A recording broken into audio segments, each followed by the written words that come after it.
हरे कृष्ण। हमने देखा किस प्रकार से अर्जुन को युधिष्ठिर महाराज ने प्रतिस्मृति मंत्रों के उच्चारण से विद्या में इनिशिएट किया और उसका उपयोग करके अर्जुन बहुत ही जल्दी मंदार पर्वत की वादियों के पास, घाटियों के पास आ गए। घाटियों में आने पर उन्होंने चढ़ना शुरू किया तो एक ऐसे स्थान पर आए जहाँ पर एक सुंदर झील थी, एक तालाब था और एक बहुत सुंदर वृक्ष था। जैसे ही वो उस तालाब में नहाने जा रहे थे तभी पीछे से आवाज आई, रुको। जब अर्जुन पीछे मुड़े उन्होंने देखा एक बहुत ही वयोवृद्ध साधु वहां बैठे हैं। उनका शरीर दैदीप्यमान है, अंग कांति चमक रही है। ऐसा लग रहा है जैसे बहुत बहुत हजारों वर्षों की तपस्या से उनका शरीर तप रहा हो। सर के ऊपर बालों की जटाई थी, पूरे सफेद बाल थे और नीचे दाढ़ी बड़ी हुई थी। और उन्होंने कहा, वत्स तुम कौन हो यहाँ पर? तो अर्जुन ने कहा, अपना परिचय दिया, मैं अर्जुन हूं। तब उन्होंने कहा कि ये तो पूरी आप क्षत्रिय हो, आप रजोगुण से भरे हुए हो। ये तो ब्राह्मणों के तपस्या और साधुता की भूमि है। यहाँ पर आना किसी भी साधारण व्यक्ति के लिए जिसके पास बहुत ज्यादा सत्वगुण नहीं है वो यहाँ आ ही नहीं सकता।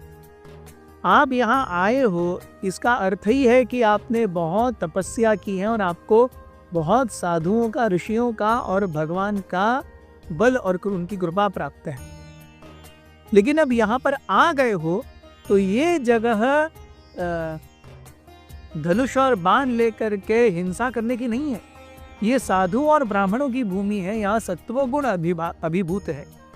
तो कृपया आप अपना धनुष और गांडी और अपना अक्षय तुनीर त्याग दो। जैसे ही ये सुना अर्जुन कहने लगे कि क्षमा करिए गुरुवर, मैं एक क्षत्रिय हूँ और मेरे भाइयों और मेरे साथ में बहुत अत्याचार हुआ है। उस अत्याचार का बदला लेने के लिए मैं अपने बड़े भ्राता युधिष्ठिर की पूरी तरह से सहायता करने के लिए कटिबद्ध हूँ।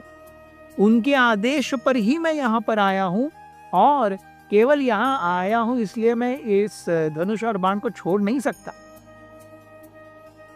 तो उस पर वो साधु बहुत खुश हुए, उन्होंने स्मित हास्य किया और वो अपने ओरिजिनल रूप में आ गए। ले थे देवराज इंद्र।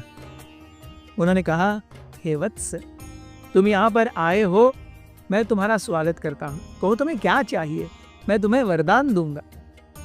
उस समय अर्जुन ने कहा कि हे देवराज इंद्र, मैं केवल इतना ही चाहता हूँ कि आपके पास जो भी दिव्य शस्त्र अस्त्र हैं कृपया आप मुझे प्रदान करें, जिससे दुर्योधन और बाकी कौरवों द्वारा मेरे भ्राता युधिष्ठिर के साथ में जो अन्याय हुआ है हम उसका प्रतिशोध ले सकें।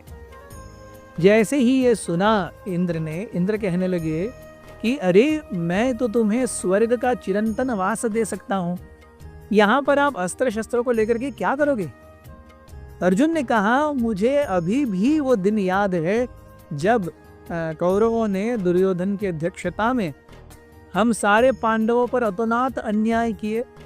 हम बहुत पहले से, हमारे जन्म से ही वो हमारी जान के पीछे पड़े हैं। राज और धन और ऐश्वर्य और नाम और कीर्ति के पीछे लोलुपता के कारण वो सारे नीति नियम, कायदे, कानून सब भूल गए हैं। ऐसी अवस्था में मेरे भाइयों पर जो कुछ भी हुआ मैं कैसे भूल सकता हूँ? पहले हम उसका प्रतिशोध लेंगे, तब तक मुझे स्वर्ग क्या तीनों लोगों का ऐश्वर्य मिला तो भी मैं ग्रहण नहीं करूंगा। Indra became so very happy hearing the resolute determination of Arjuna. वे कहने लगे, हे तात, हे वत्स, आप जा करके भगवान शिव को प्रसन्न करने का प्रयास करो। शिवजी जब प्रसन्न होंगे और अपने चुनिंदा अस्त्र शस्त्रों से आपको लैस करेंगे तब मैं भी अपने सारे अस्त्र और गुप्त विद्याएं आपको दूंगा ही दूंगा। जाओ और अब शिवजी को प्रसन्न करने का प्रयास करो। जैसे ही इंद्र ने ये कहा वो वहां से अंतर्धान हो गए। अर्जुन ने इसे इंद्र, क्योंकि वो जानते हैं कि वो इंद्र के अंश हैं, अर्जुन जो है इंद्र के अंश है, तो पिता की भेंट हुई है, this he took as a very positive sign. उन्होंने टेम्पररीली अपने कोदंड, अपना गांडीव और अपने तोनीर वगैरह रख दिए और वो जो झील थी वहां पर स्नान किया। स्नान करने के बाद में वो एकांत तपस्या में बैठ गए और शिवजी को प्रसन्न करने के लिए मंत्रोच्चारण करने लगे। जैसे ही शिवजी को प्रसन्न करने के लिए मंत्रोच्चारण प्रारंभ हुआ, वैसे ही आकाश से पुष्प वृष्टि हुई। सब ने अर्जुन का वहां पर अभिवादन किया और अर्जुन को अपने सारे कार्यों में, खास करके शिवजी को प्रसन्न करने का कार्यों में जल्दी ही सफलता मिले, ऐसे आशीर्वाद भी दिए।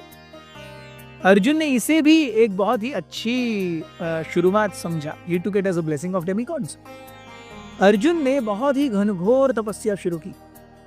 पहले महीने में अर्जुन ने 3 दिन में एक बार फल खाए, हर 3 दिन में एक बार फल खाते अर्जुन। दूसरे महीने में हर 6 दिन में उन्होंने एक बार फल खाना शुरू किया। He would have fruits only once in 6 days। तीसरे महीने में उन्होंने हर 15 दिन में एक बार फल खाए। चौथे महीने में वे केवल हवा पर जीने लगे और अपने पैरों के अंगूठों के ऊपर, 2 पैरों के अंगूठों के ऊपर खड़े होकर के हाथ ऊपर करके तपस्या करने लगे। 5वें महीने में उस तपस्या और उस त्याग ने इतना ज्यादा अर्जुन को तपा दिया कि संपूर्ण पृथ्वी अर्जुन की वजह से धधकने लगी। पृथ्वी से ज्वालाएं आने लगी और ये ज्वालाएं आने पर देवता समझ गए कि कोई तो है जो पृथ्वी पर बहुत ज्यादा क्या करने का प्रयास कर रहा है, पुण्य प्राप्त करने का प्रयास कर रहा है।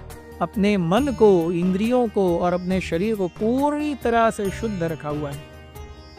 जैसे ही उस आग को सहन करना देवताओं और उपदेवताओं के लिए असहनीय हो गया, सारे शिवजी के पास गए और कहने लगे, त्राही हे महादेव, त्राही महादेव, त्राही महादेव।